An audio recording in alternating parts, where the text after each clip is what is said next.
So, Jay, thank you so much for taking the time to hang out with me and check out some of these Coco cartoons. I know we've been talking a bit on social media, and just to reintroduce myself, my name is Mauricio Alvarado. I've been working with Jane Fleischer Reed, who is Max Fleischer's granddaughter, and she's actually also the daughter of Richard Fleischer, the film director who did 20,000 Leagues Under the Sea, Soylent Green. She her family, as you know, is just filled with geniuses. So for the last couple years, we've been kind of on this mission to locate, restore, and screen the works of Max Fleischer. And one of the series in particular that's been quite challenging for us to save has been the Coco the Clown out of the Inkwell cartoons, specifically because at the time when Max had a studio, this was before Paramount.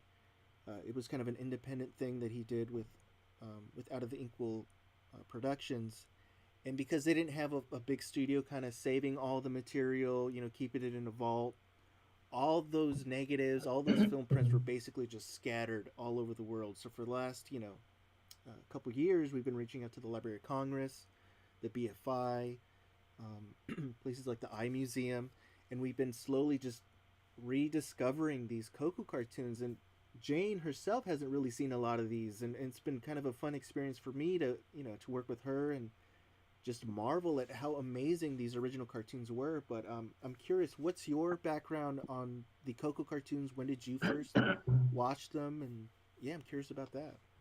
I can't imagine that I wouldn't have seen one or two of them on TV as a kid, maybe on public television, maybe even as part of some sort of hour-long history of the film industry or something like that. But definitely by the time I got to Rhode Island School of Design in 1987, 88, I think, for college, and then I followed up at California Institute of the Arts, we studied these things.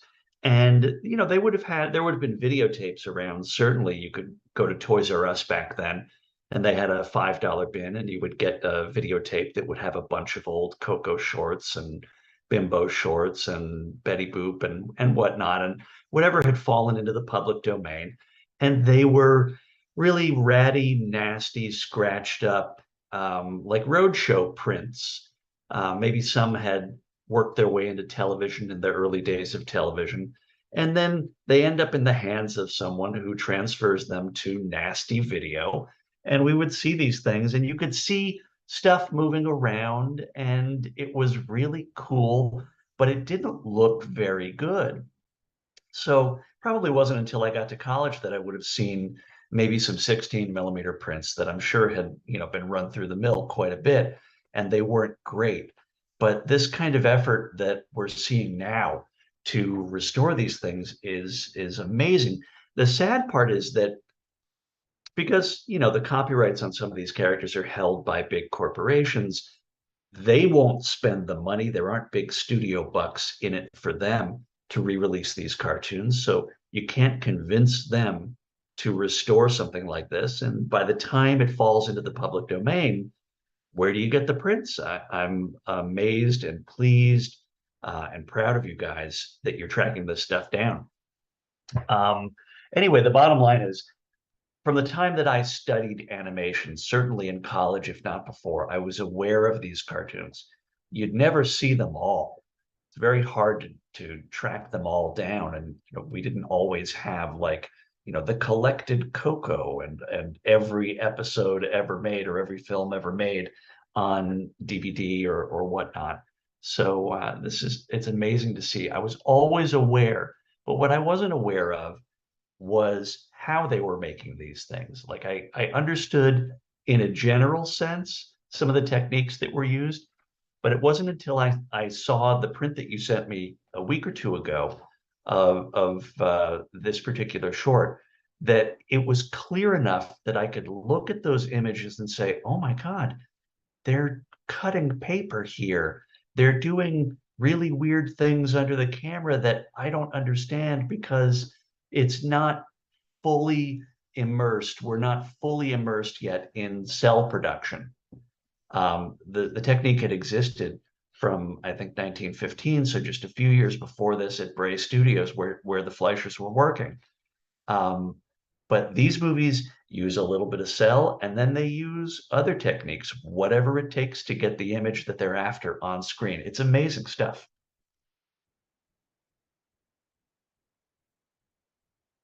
Yeah, from what I understand, on these early ones, they actually used paper. Like they would just do the inking on paper straight on there and just rip out the piece and just replace it. And as we're looking at these film prints, the clarity on the material that we're getting, you could notice that. You can actually see the rips and the tears that, Exactly.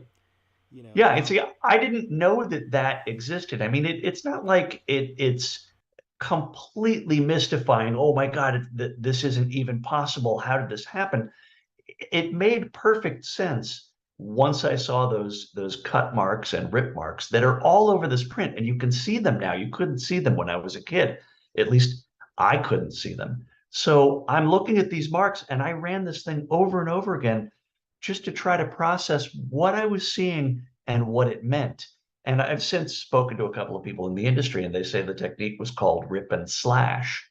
But it's absolutely mind-boggling how complicated and brilliant and seat of the pants it is to see them working like this. It's just amazing. I mean, every second that I'm watching this cartoon, I see some weird bit of technique where it's just like it's jerry-rigged. They just invented something here because it's the only way to get this image that they're after to appear on screen.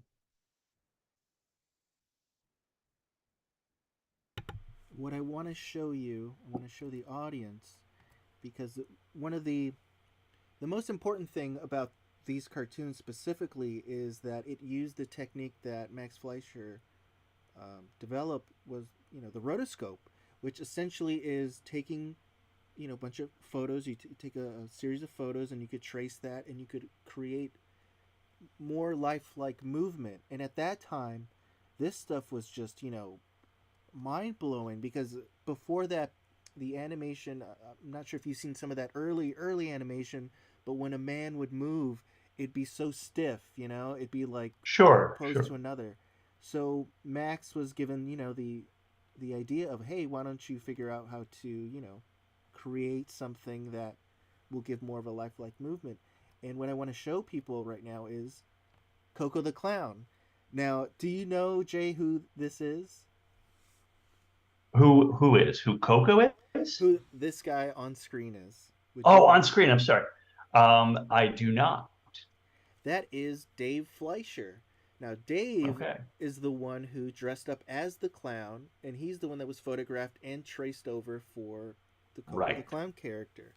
And I have an image here that I want you to check out as well that I think is fascinating. This is the Coco the clown, outfit that was used to uh, in these cartoons. Yeah. So that's just It amazing. Yeah. I want to stop for just a moment because as I watched this, I'm not spotting any rotoscoped scenes in this one, and maybe I missed one. But this particular short, I think we're looking at all hand-drawn animation. I'm sure they did some photo reference here and there, but I'm not seeing the rotoscoping happening in this particular short. Um, it's amazing when they do it, but this one feels a lot more like a sort of traditional hand-drawn cartoon that we're used to because there was some rotoscoping happening certainly in the 40s. Disney was doing plenty of it and continuing on. But the stuff that I really grew up with, the Warner Brothers stuff, the short cartoons they did, next to no rotoscoping. Occasionally, a guy would jump out of a plane, a paratrooper. They love to rotoscope that scene. They did it over and over again. But I don't think there's a lot of rotoscope in this one. We'll have to watch for it as we run through. But yeah, the design of the clown, it's very much of the time. You'll see Lon Chaney dressed up very similarly to this in two of his movies where he plays clowns. It's an old world conception. I love it. The cartoon that you're referring to that we're gonna check out is the Fortune Teller, and yeah, the later ones kind of once they managed to get Richard Dick Humor. I'm not sure if you're familiar with him, but his artwork is amazing, and he's actually the one who developed the full character Coco the Clown. Right. Um, and yeah, some of the later ones they kind of strayed away from the rotoscope, but I want to kind of show you real quickly just to give people an idea of one of like sort of the original cartoons that featured heavily the rotoscope. And this one that I'm going to show real quickly is the Tantalizing Fly, and this is a really early. I think this is pre 20s. So this is, and we could just kind of, and I'm just going to kind of forward it. But as you can see, what I love about these is every start of the cartoon would feature a different intro from Coco. Um, but let me forward to just to kind of show the rotoscope technique that they would use. Like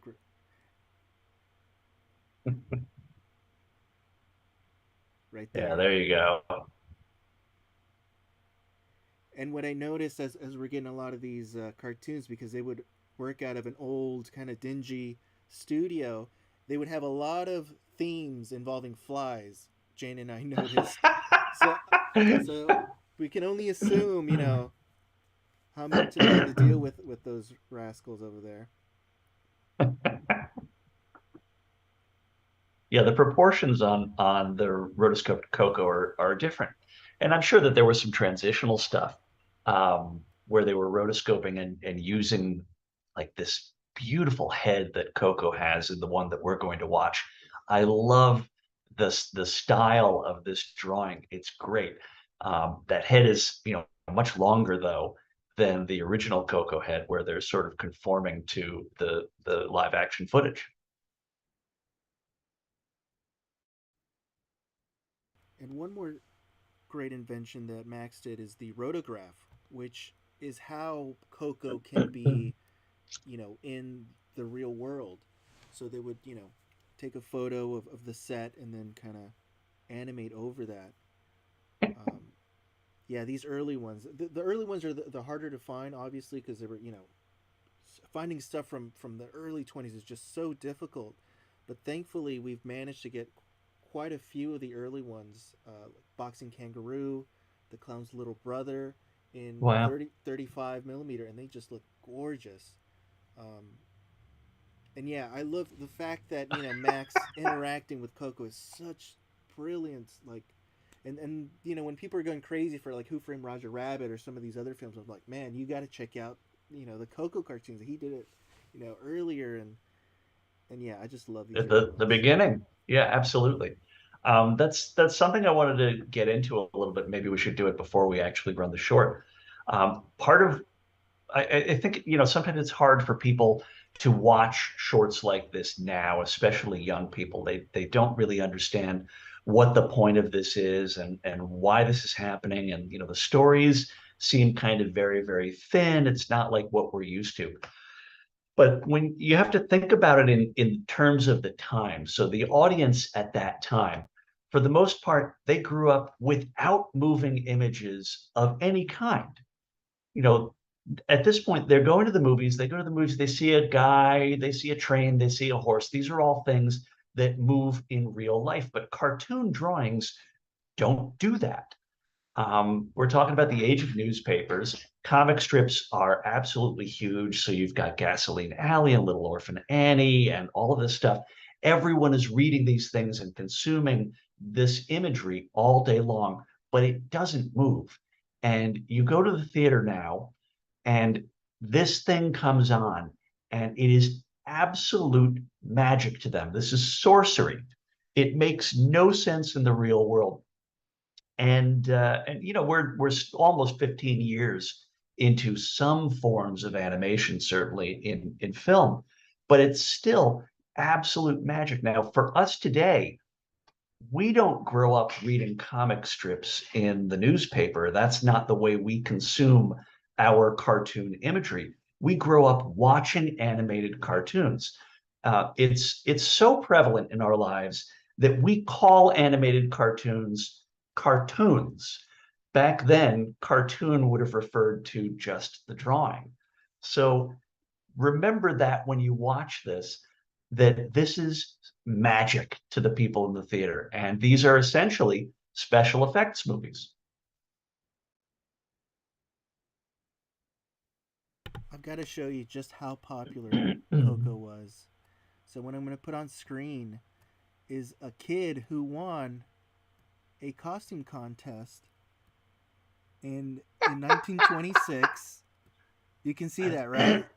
Yeah. Isn't that amazing? Now, was it an out of the inkwell contest or was it everything and he showed up with his own inkwell? I'll read it for you. Marvin Marrow, nephew of Harry Harris, Washington Heights exhibitor, won first prize in a South Beach baby parade in New York and sixth place in the Port Richmond Sesqui Parade. He was dressed as Coco of Red Seal's Out of the Inkwell comedies.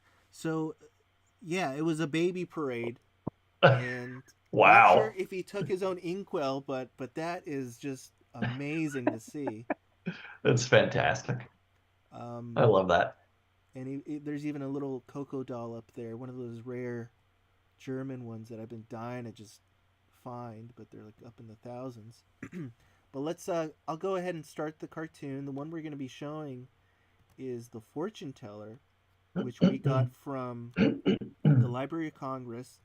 And the guy who worked on this one is Jack Theakston, or not Jack Theakston, Thad Komorowski. Sorry, Thad. And Thad believes that this is from a negative, which is fascinating because those are, when are you going to find a Coco negative? But that's his theory. Hmm. So I'm going to go ahead and start this one. But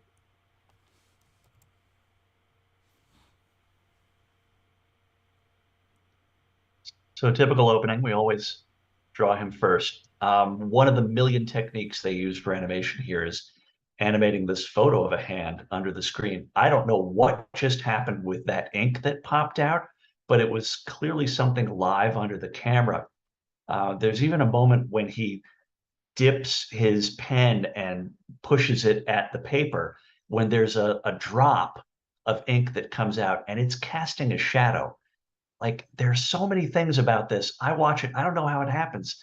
Like animating that hand right now, that's an actual hand being positioned as they animate. And I mean, I almost want to stop this and talk about it. I don't know how you move the artwork underneath that hand without video playback and reposition the hand for the next frame and and know where to put it. It's Jay, but crazy. Jay, and we can pause if you'd like me to. We can definitely pause and go Oh, back and look. So then yeah, then pause because if we go back to the bit where they're erasing, they are if that's a real hand over the page, they are, I think, literally cutting away pieces of black as the hand moves across it. And Coco on black is on his own layer of paper. So, I mean, we'll just have to skip past this. There's all kinds of craziness happening here. But Coco, so where's that art getting placed? I don't understand it. Coco is on his own piece of paper here. You'll see how it works. As the hand comes through, they're literally cutting away pieces of a black page that is over this white here. The white has another drawing of Coco on it. So you can see they're cutting away pieces of this paper, cutting, cutting, cutting. Coco right now, when he bends forward, he's on there. He's on his own sheet of paper, and you can see it at other points. You can see right down by his foot there how the paper is sliced. And there's another Coco. It's even jittering around a little bit. There's another Coco in roughly the same position with his, well, he's going to animate now, that's on the white paper underneath. So this is like handmade stuff happening right before your eyes.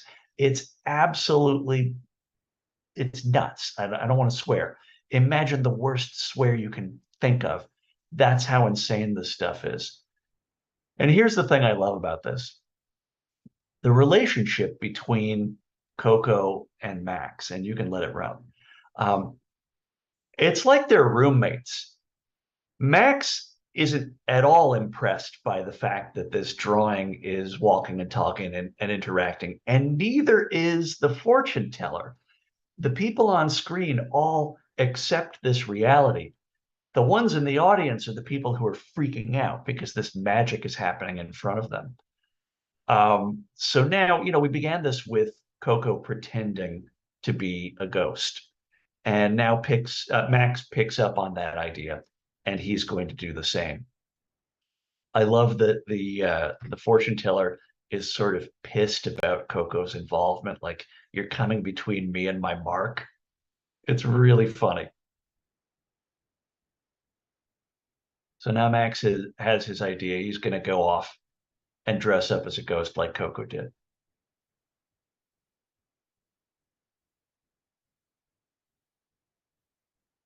So around this point, Max is gone, or he will be shortly. And I start paying attention to what I'm seeing in this animation. And that's when I noticed for the first time the cut marks. And by the way, is this tinted? Is that tinted for the closet scenes? It looks like maybe it is. Yeah, the whole print was blue. This is the Oh, the original whole print. color. Okay. Yeah. Well, that one closet scene feels like it has a little extra on top of it.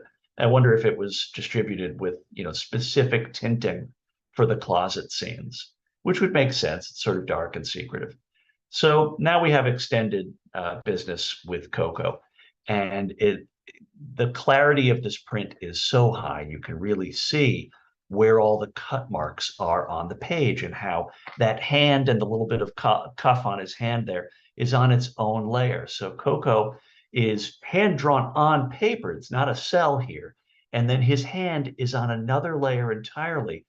And how do you, or his arm now, the card, how do you anchor that part of the drawing to a peg bar?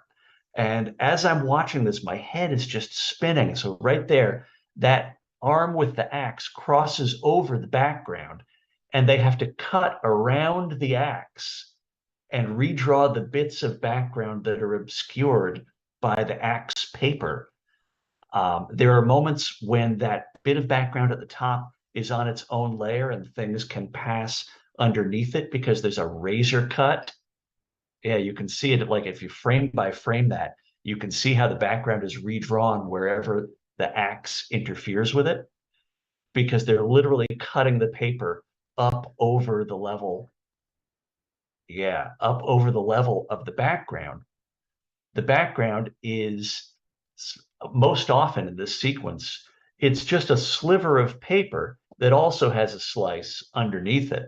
So occasionally things pass underneath it, but most of the time they have to pass over it. So I was just blown away as I'm watching this, the complexity of production to make this imagery appear seamless on screen. And that's their goal, is to make these images happen. And the way that they choose to make it happen and the way that they force it to happen is absolutely insane to me. Um, there's a moment earlier on when the ghost comes out and Coco is shivering, and they're redrawing just half of the background with Coco. It's amazing, and I there you can see it right there. I'm not sure what the production necessity is for them to do that. They probably had too many paper layers going, and there just weren't places to anchor them off screen anymore. So we'll redraw that part of the background for this bit. It's crazy. For the audience, though, even if they saw those bits, and they would have because it would have been film quality, I don't think that A, they would have understood what it was, or B, it would have occurred to them to even think about it because this is so incredible just seeing anything happening here that who would bother? There are bits in the sequence where the frame of the card is on its own layer, and the animation that's happening in the card is on a layer underneath. So it's a cutout, like a hole, a window onto other things. Just unbelievably complicated stuff going on. And all funny. There's a prohibition gag in there with the beer. We're at the height of prohibition. Now the ghost puts a costume on him. I love the echoing of Coco pulling at his horns and Max pulling on his costume. So now he gets his little revenge on this fake fortune teller that I guess he's invited over so that he can scare her. It's kind of funny. But in typical cartoon fashion, everything needs to explode and get really crazy at the end. And there's going to be a little bit of comeuppance for Coco, who kicked it all off. There's really beautiful animation here. That card snaking around and fitting itself into the deck. I love those solid black shadows. You go 10 years down the line and we're going to be experimenting with double exposures and airbrushing to make the shadows softer, and they only change the light below them, but there's something wonderful to be said for just the graphic purity. And now another technique, we're doing actual manipulation of physical cards right under the camera. We've had this kind of thing. We stop motion animation. We have pixelation of the hand, an actual human hand. We have or pixelation, or I'm sorry, animation of cutout animation of the hand going on. And we're going to have something new coming up, cutout animation of Coco, which blew me away when I saw it. So now Max is going to start getting his punishment for being such a jerk. Look, cut out of Coco just for that one scene. Now, they could have, we can go back to that for a second.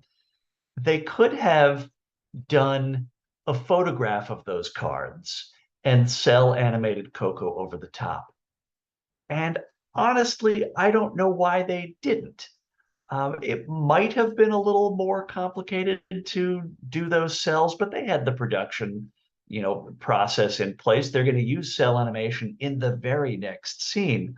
But right here, they're drawing it on paper and cutting it out and placing it right over the top of those photos. It gives you those shadows in a way, because they're real shadows. It's sort of a cool transitional scene from Coco being on paper to Coco being now in the real world, where we're using cell animation on top of these photos.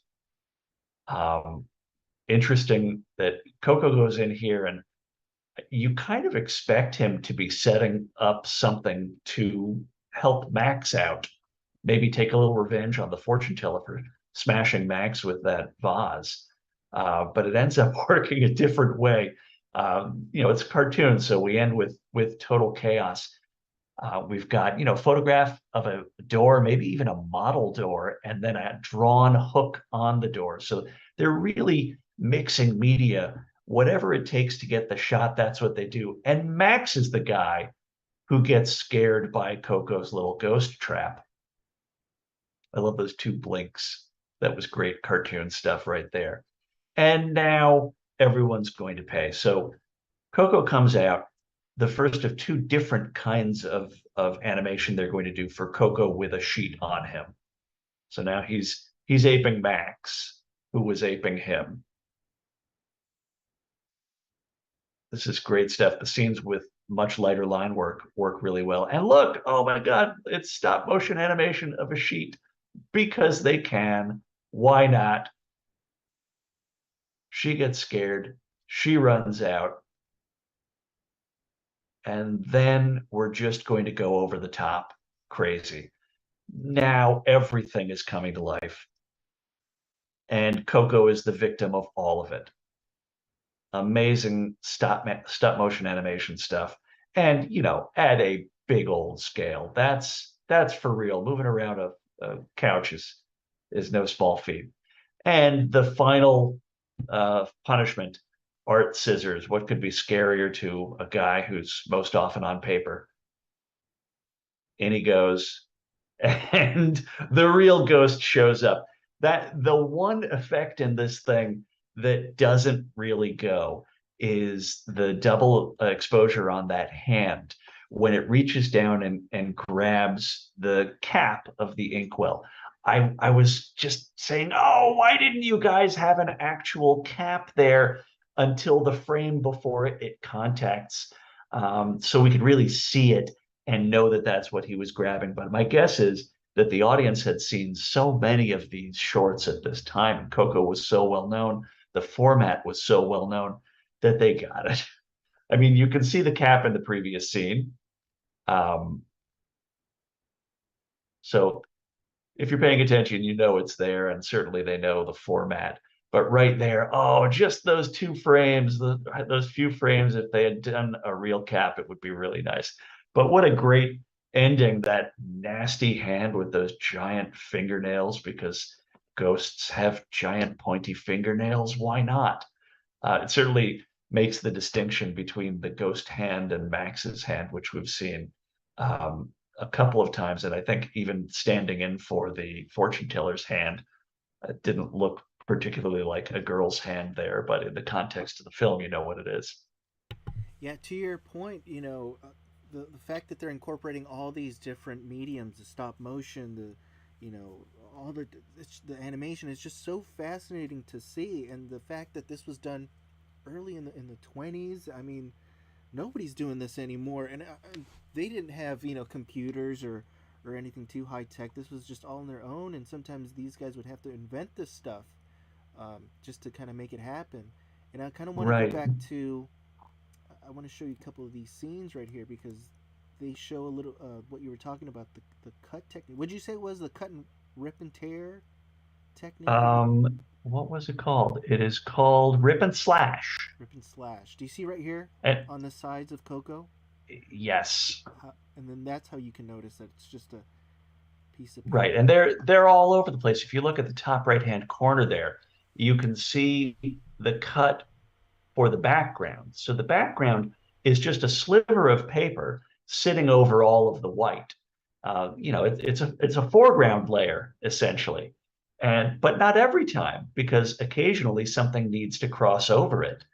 And when that happens, they redraw it or they anchor the artwork from another peg bar. I mean, there are so many scenes there where I was watching it and I had to stop to figure out how they did it, because they were doing it a different way from what I had seen earlier in the same scene or in a previous scene.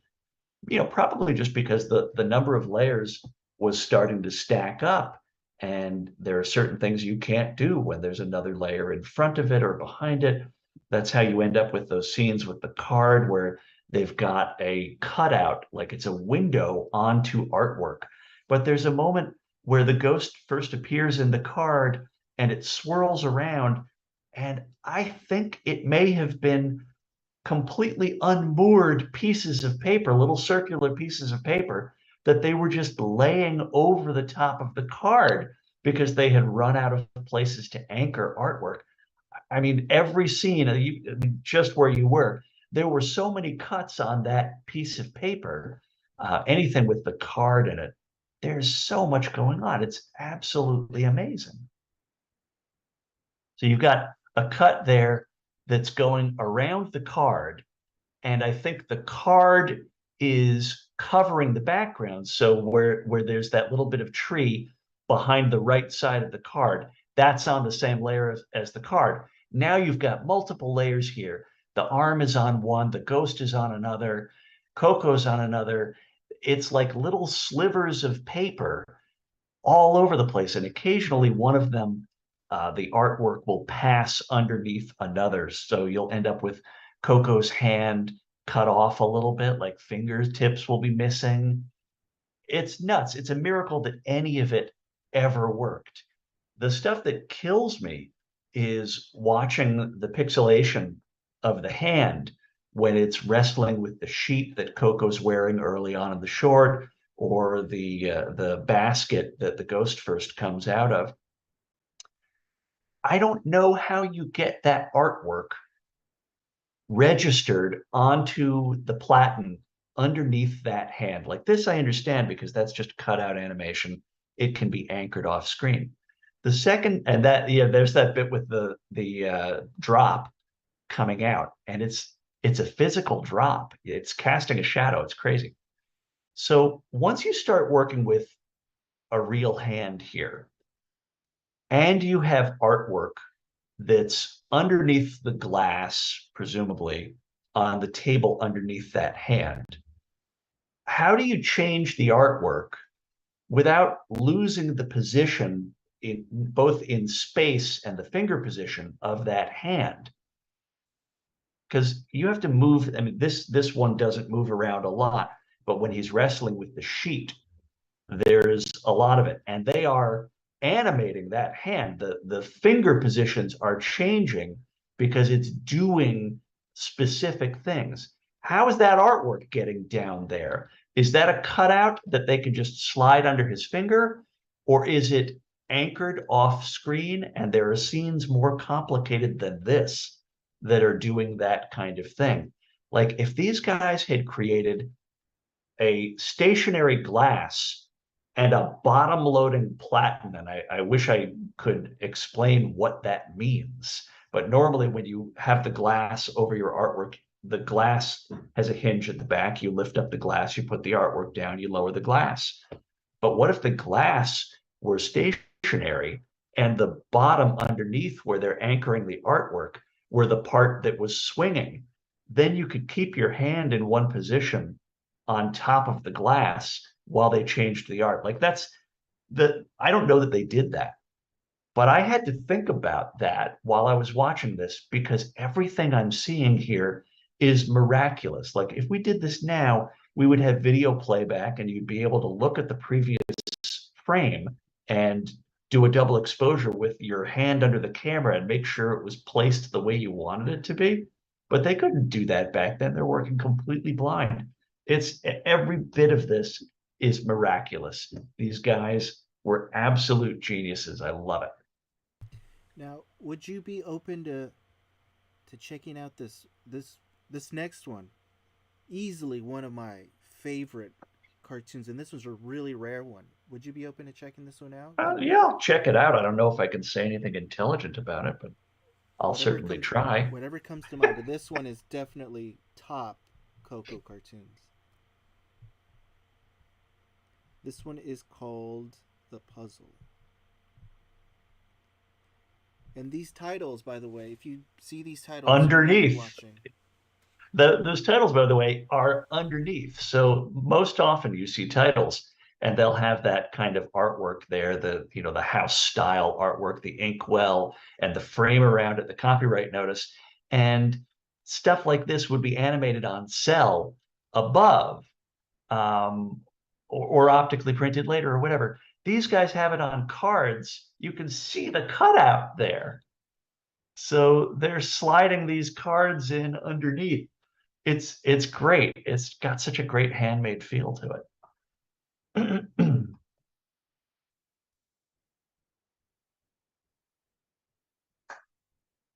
Always establish the premise, and there's that cutout hand that they're animating underneath.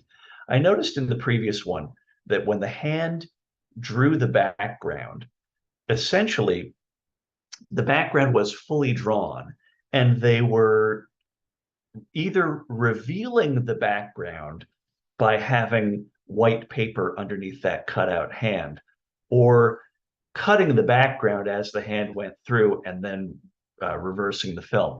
Probably the former, but it was a great, clever way to do it. This is great. So these sorts of blocks would have been very common toys for kids um, back in that time period. They were still around even when I was a kid. I haven't seen anything like that since then. But wow, oh my God, the physical just became a drawing. So they're going the other direction now.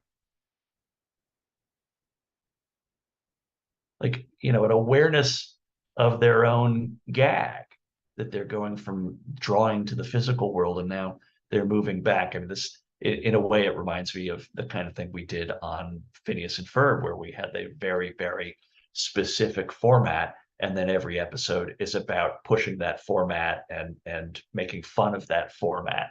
These guys are already aware of their own cultural impact.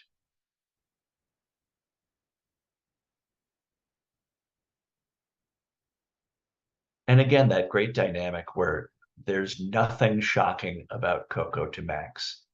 It's just his roommate who lives in the paper. I just want to make a note too. The shaking and all that, we have to still adjust it and still, correct it. So this is just like a raw scan that we recently got. Right. What do you guys do about the duplication up at the top? Do you ever get any more information from the top there that you can then sew to the bottom, or is it just the same stuff? Yeah, so when they would create these home movie prints, 35 over to 16, they would have to shrink down the image. So sometimes, yeah, you do get a overlap and you get more of the image, on the top and bottom. So it really just depends, if there really is image that we need that we want to include in the full Mhm. cartoon, then we'll include it. But yeah, that's the thing with these Yeah. home prints is, yeah, they just shrunk them down and sometimes you're missing, image or some stuff. But thankfully, it looks like this one. And you can see all the cut marks on this one as well. It's not quite as clear, but that technique is just mind-blowing to me.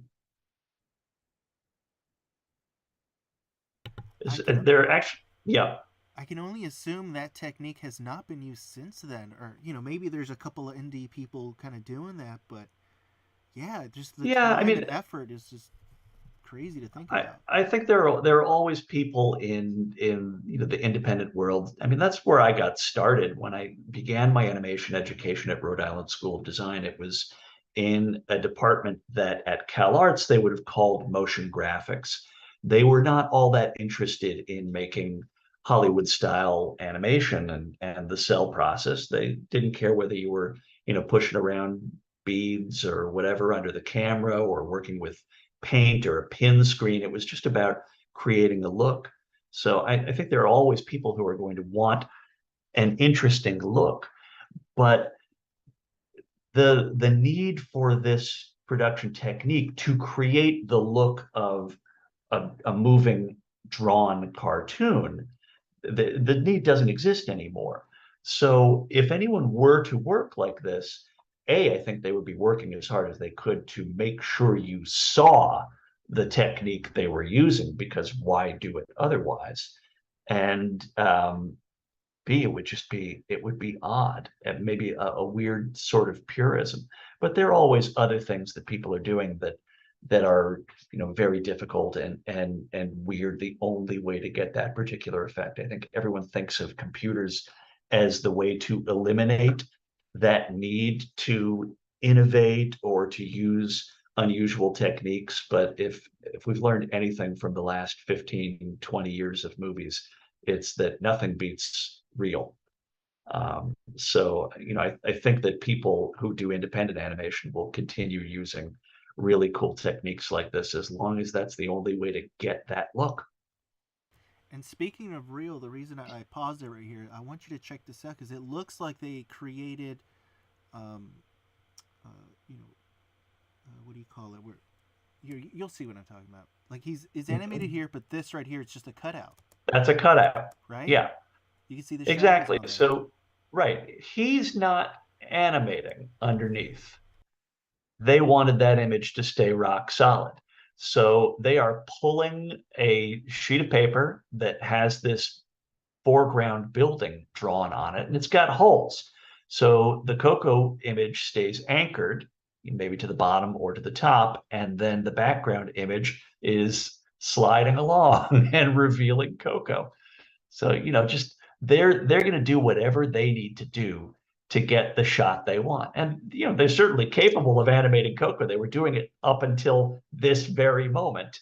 And now not, I think. If you notice though, his legs are moving, so they're still Are they? animating. Look, they're still So it's animating underneath, right here. Where is it? Right there. there, Right yeah, towards the yeah. end. So they have a couple of frames for him. Yeah, right there. And then boom, the guy he knocks out the guy from the house. Yep,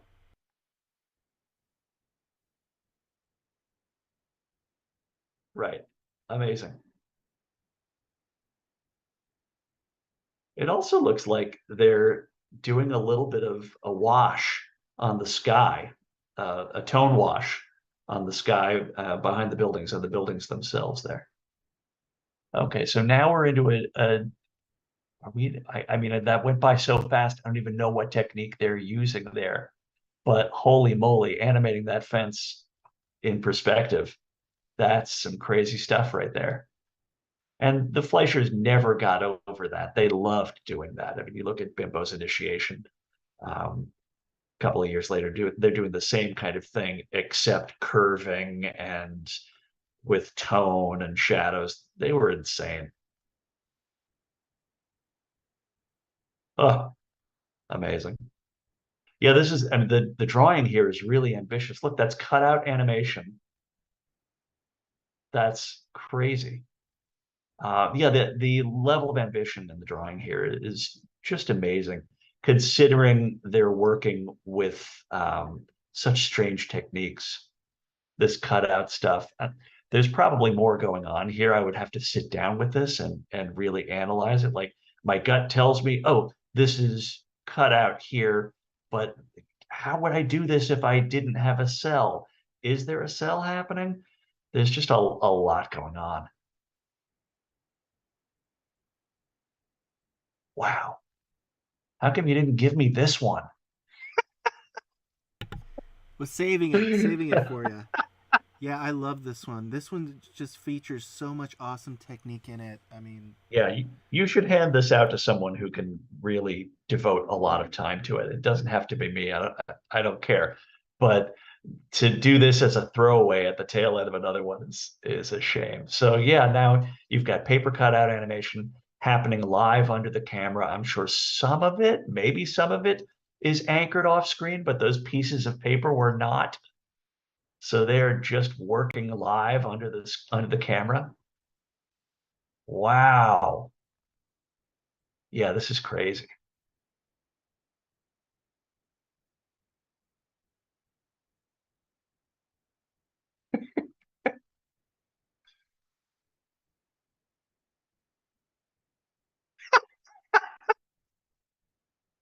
They beat Wile E. Coyote to this stuff by 40 years. Well, 20 years. this is You can edit the 40 years out. this is just insane. The fact that they created a Oh whole yeah. set to put Max into this world, like Yeah. genius.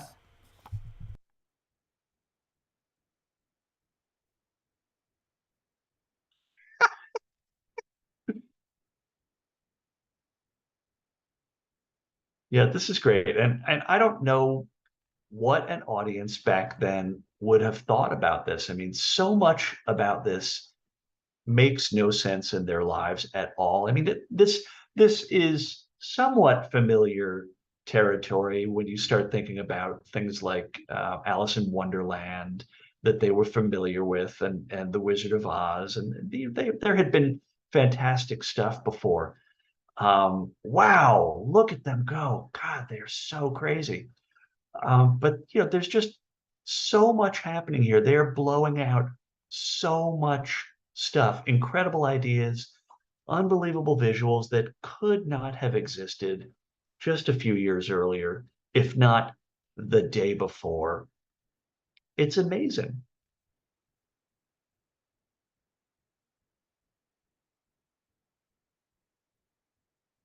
Wow, I love Max as icon. And look at that. You saw that Wow. with Yeah. Max coming out. Yeah, that's amazing. So, I mean, let me take a look at that again. That coming up. So yeah, I mean, they've got a photograph that's behind that, just a photograph of the inkwell, and they've filmed Max coming up a ladder and printed all of those pictures out somehow. I mean, with photographs or whatever, and they've cut them out and they're laying them on the top. I mean, there's so much going on here. The production of just this scene is stretching over probably weeks to film and print and cut and then film again. There's a lot going on. They didn't have They weren't these guys weren't doing, optical printing. They certainly didn't have computer um, optics that could sew this stuff together live as they worked. That's brilliant stuff. And they must have been so pleased with that because I know how long, wow, it took them to figure that out. So then having performed that actual live action bit, Max on the ladder, then they're also having to animate. There was a step in the middle.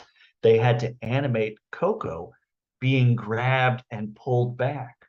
So there's all kinds of stuff that's happening in between filming Max and then filming this final scene, excuse me, which is happening with is Coco on a cell or is Coco also a cutout? I don't know. I'd have I think the background image is a photograph, and then yes. yeah, Coco is probably because if you can see the shadow right underneath him. Right, but is it a cell shadow or is it a cutout shadow? And I just don't know exactly what I'm looking at here. I mean, I suppose he and Max could be on the same level if they are, uh, whether they're on a cell or not. They could both be cut out pieces that are tied together. They probably are, just to make sure that the registration worked. Whatever it is, it's amazing.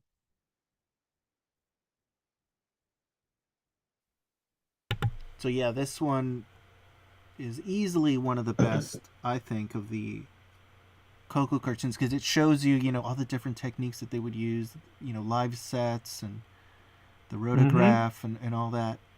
Um, but yeah, just seeing this stuff for the first time, that's kind of why I wanted to save it, just to get your reaction to it, just how amazing this stuff is. It only motivates me more to get, all of them out there. Sadly, there's one called Claytown that features a lot of stop motion. Like literally, Coco goes to a clay town and starts interacting with these like monsters. And to Wow. think that this was way before Harryhausen and that sort of stuff, it just blows your mind at how So creative the Fleischers were. what year was this short done? This one you just put on?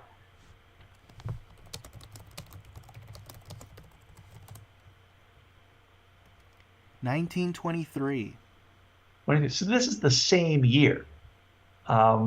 I mean, there's clearly something unbelievable is happening here. I mean, I feel like one of the things that's happening here is we're switching over, we're transitional between that sort of effects driven conception of Coco, where it's really about, look, it's a comic strip cartoon that's moving around and it's this effect, to becoming more of a film in its own right.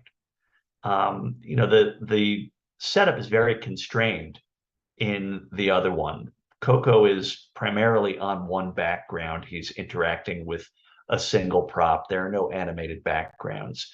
This is a million times more ambitious. And I'm wondering what the internal conversations would have sounded like at the studio. I mean, was it just that we've only been gone from Bray for a year or whatever, and we're finding our legs, or was it that the Coco mystique was wearing off as an effect, and we needed to be more ambitious? I mean, this is epic. Everything that we're seeing here is crazy and insanely ambitious. I feel like, and I don't know what happened immediately afterward, but I feel like there's something happening between these two films that's major. And I would love to hear what a historian of the Fleischers would say about that time period. I think if you're interested down the line, I can definitely connect you with Ray Pointer, who knows everything there is about the inkwells, the screen songs, the baby blues, pretty much everything. He wrote the book. He has a book out called "The Art and Inventions of Max Fleischer," and Ah, I call him almost every other day just to bug him about how do they do this, how do they do that. Yeah, if you're interested down the line, I'd love to do another one of these and have him, here, and he could just answer all their questions because this Yeah, stuff is just do so do that. I don't need fascinating. to be here for it. I'll be happy to be here for it, but I just want to hear what he says about stuff like this. He's going to know. Anyway, Yeah. this is amazing. So, Jay, I can't thank you enough. I really do appreciate you taking the time to watch this stuff with me. It's just fascinating, and like I said, with our mission, hopefully we're gonna get better copies, get them out there, get people to enjoy this stuff, admire the craft that was put into these cartoons. So, yeah, man, Excellent. exciting to see this with you. I can't thank you enough. Happy to be here and very glad that you're doing all this work. Thank you. Awesome, man. You have a good day. I'll talk to you soon.